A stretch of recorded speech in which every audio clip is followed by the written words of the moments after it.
আচ্ছা, বলো তো আমাকে, চান্স হয় না কেন? কেন চান্স হয় না? এত এত শিক্ষার্থী অ্যাডমিশন টেস্টে তারা ভর্তি পরীক্ষা দেয়, বিশ্ববিদ্যালয়ের জন্য ভর্তি পরীক্ষা দেয়, বিভিন্ন বই পড়ে, একই টিচারের বা একই বই পড়ার পরেও একজনের চান্স হয়, আরেকজন চান্স হয় না। আচ্ছা, এটা কেন হয়? রিজনটা কি আসলে? এটা কি জানো? দেখো, প্রত্যেকটা শিক্ষার্থী তার সর্বোচ্চ দিয়ে পড়াশোনা করে, তার নিজের সর্বোচ্চ দিয়ে পড়াশোনা করে, কিন্তু অনেক মেধাবী শিক্ষার্থী আছে, অনেক পরিশ্রমী শিক্ষার্থী আছে, দেখা গেছে মাঝপথে সে হেরে গিয়েছে বা তার চান্সটা হয় না। তার একটা রিজন কি জানো? একটা রিজন হচ্ছে অস্থির হওয়া। এই যে আমরা যখন বলি যে এত এত পড়াশোনা করলাম, সেই অনেক দিন থেকে আমি এটা পড়ে আসছি, রিয়েলিটি জিনিসটা হচ্ছে অনেক বই পড়ছে, অনেক বই পড়ে একটা স্টুডেন্ট, তুমি একজন স্টুডেন্ট ধরো, সে প্রথম স্থান অর্জন করেছে, প্রথম স্থান অর্জন করেছে, যে লেকচার এর বই পড়ছে বা যে টিচারের কাছে পড়ছে, সেম টিচারের কাছে আরো অসংখ্য শিক্ষার্থী পড়ছে, পাশাপাশি ভাবে ওই বইটাও অনেক স্টুডেন্ট পড়েছে। তাহলে সেম লেকচার শিট, সেম বই, সবকিছুই সেম, চান্স হলো না কেন? তার কেন হচ্ছে না? তার একটা রিজন হচ্ছে এটাই, যে অস্থির। একটা জিনিস হচ্ছে কি, সেটা হচ্ছে অস্থির। এই যে অ্যাডমিশন টেস্টে তার চান্স না হওয়ার জন্য সবচেয়ে বড় একটা বাধা হচ্ছে এই লাস্ট মোমেন্টে একটা স্টুডেন্ট ঠিক থাকতে পারে না, তার জায়গায় সে ঠিক থাকতে পারে না, সে এলোমেলো হয়ে যায়। সে এইটা পড়বে না, ওইটা পড়বে না, এই বই পড়বে নাকি ওই বই পড়বে, এই টিচার কাছে পড়বে নাকি ওই টিচার কাছে পড়বে। এটা নিয়ে না অনেক সংশয়, কোনটা করবে সে আসলে, এরকম দ্বিধাদ্বন্দ্বে পড়ে সে কিন্তু পড়াশোনাটা একদম এলোমেলো করে ফেলে, সে আসলে ফিক্সড কোনো কিছুই করতে পারে না। আরেকজন স্টুডেন্ট, বাস্তব চিত্র বলি, আরেকজন স্টুডেন্ট দেখা গেছে সে সবচেয়ে তার পড়ার যে টেবিল, তার যে পড়ার টেবিল, সেই পড়ার টেবিলে সে সবচেয়ে বেশি সময় দিয়েছে পড়ার টেবিলে।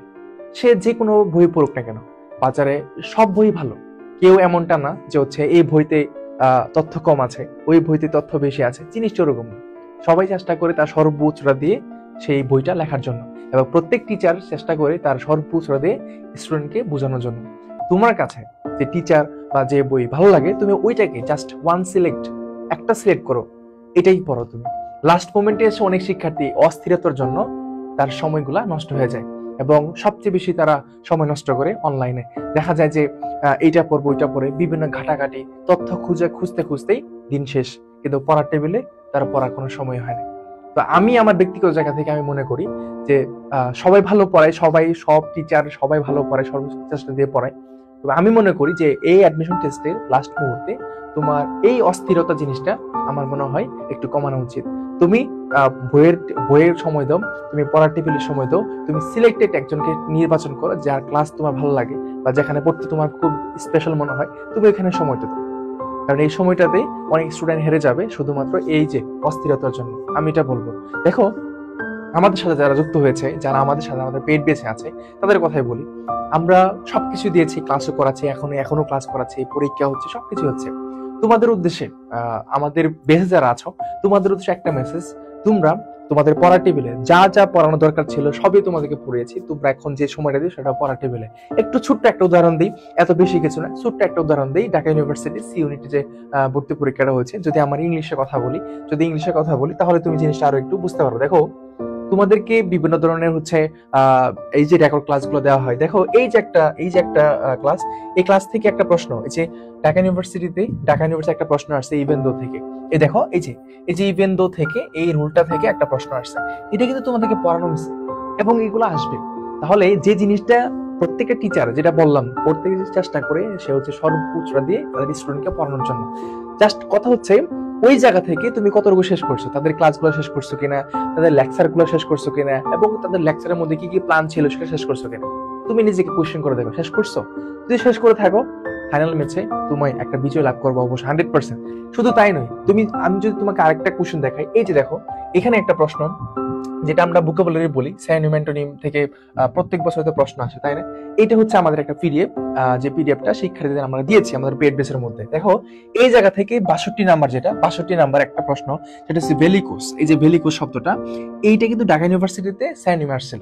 তোমরা এটা অনেকেই যারা প্রশ্ন দেখছো তারা বুঝতে পারবা, এই যে ভেলিকোস থেকে আসছিল। এই যে তাহলে কি তোমাদেরকে যে মেটেরিয়ালস গুলা যে কোনো টিচার তোমাকে দেখ না কেন সে কিন্তু সর্বোচ্চটা দিয়ে তোমাকে দেয়। এখন কথা হচ্ছে সেগুলো তুমি শেষ করতে পারছো কিনা আসলে 100%। ঠিক আছে, তোমাকে আরেকটা জিনিস দেখাই। হ্যাঁ, স্পেলিং থেকে যে তোমাদেরকে পিডিএফটা দেওয়া হয়েছিল, এই স্পেলিং থেকে কিন্তু প্রশ্ন আসছে এবং এবং এটা খুবই খুবই ভালো লাগছে জিনিসটা দেখে। দেখো এই স্পেলিং এর মধ্যে আমি হচ্ছে একদম এই যে এই লাইন বরাবর এই যে এন্টারপ্রেনার এবং হচ্ছে অ্যাক্সিলারেট, এই যে শব্দটা এক লাইনই ছিল। তাহলে তোমরা কি এটা পড়ছো আসলে? এইখানে দেখো এই যে এটাও ডিউতে সি ইউনিটে আসছিল এবং সেম এই লাইনের মধ্যে এই যে একটা কোশ্চেন আছে এটাও আসছিল। তাহলে দেখো প্রত্যেক টিচার কিন্তু তার জায়গা থেকে চেষ্টা করে তার স্টুডেন্টদেরকে ভালো করার জন্য। কিন্তু তোমাদের কাছে সবার কাছে, তোমরা আমাদের পেড বেসে আছো, তোমাদের কাছে একদম হ্যাম্বল রিকোয়েস্ট, তোমরা হচ্ছে তোমাদের পড়া টেবিলে সময় দাও। তোমাদের লেকচার প্ল্যানের মধ্যে যে টপিকগুলো দেওয়া হয়েছে, যে টপিকগুলো তোমাদেরকে বোঝানো হয়েছে, এক্সাম বেসের টপিকে যেগুলো দেওয়া হয়েছে বা তোমাদের কোর্স শুরুর আগে যে টপিকগুলো তোমাদেরকে দেওয়া হয়েছে, ওই যে টপিকগুলো খুব ভালো করে পড়ো। সেটা বাংলা হইতে পারে, সেটা ইংলিশ হতে পারে, সেটা জিকে হতে পারে, সেটা আইকিউ হতে পারে, যেটাই হতে পারে, বা সি ইউনিটের প্রবলেম সলভিং হতে পারে, অ্যানালিটিক্যাল স্কিল হতে পারে, ইংলিশ হতে পারে। ওই লেকচারগুলো ভাষায় এখন সময় দাও। এখন তোমার দৌড়াদৌড়ি করার সময় না, আমি যেটা মনে করি। কারণ হচ্ছে দৌড়াদৌড়ি করতে করতে সময় অনেকটা চলে যায়। সাজেশন খুঁজতেছো, সাজেশন তোমাকে অলরেডি দাও, তুমি এগুলো পড়ো। এখানে শুধু আমাদের পেড বেস স্টুডেন্ট না, তোমরা যে যেখানে পড়ো না কেন সবার উদ্দেশ্যে বলছি, যার কাছে পড়ছো যে টিচার তোমাকে যে সাজেশন দিয়েছে, যে ধরনের লেকচার প্ল্যান তোমাকে দিয়েছে, এগুলো শেষ করো। আসলে কি জানো, এই লাস্ট মুহূর্তে এসে অনেকেই কিন্তু এই ধরনের অস্থিরতার জন্যই সে চান্সটা পায় না। তুমি কিন্তু অনেকগুলো পড়ছো, এই পর্যন্ত তুমি যা পড়ছো এই জিনিসগুলা যদি মাথায় রাখতে পারো তুমি চান্স পাবা।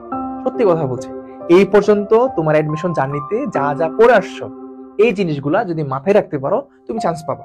এখন কিন্তু দৌড়াদৌড়ি করার সময় না, তোমার সময় হচ্ছে পড়া টেবিলে দেওয়া এবং বেশি বেশি এক্সাম দিয়ে নিজেকে যাচাই করা যে কতটুকু তুমি শিখতে পেরেছো। আশা করছি বুঝতে পেরেছো। তো তোমরা এই যে লাস্ট মোমেন্টে আছে, দৌড়াদৌড়ি করিও না, তোমরা নিজের জায়গাতে ঠিক রাখো এবং হচ্ছে সুন্দর মতো পড়াশোনা করো। সবচেয়ে বেশি ফোকাস দাও বইয়ের মধ্যে, পড়ার টেবিলে এবং তোমার এই লেকচার প্ল্যান গুলাতে। ঠিক আছে, তাহলে দেখবা তোমার চান্স হয়ে গেছে। এবং আমি আশা করি, আমার এটা মনে হয় তোমার পরিশ্রমটা কবুল হয়েছে এবং তুমি চান্স পাবা।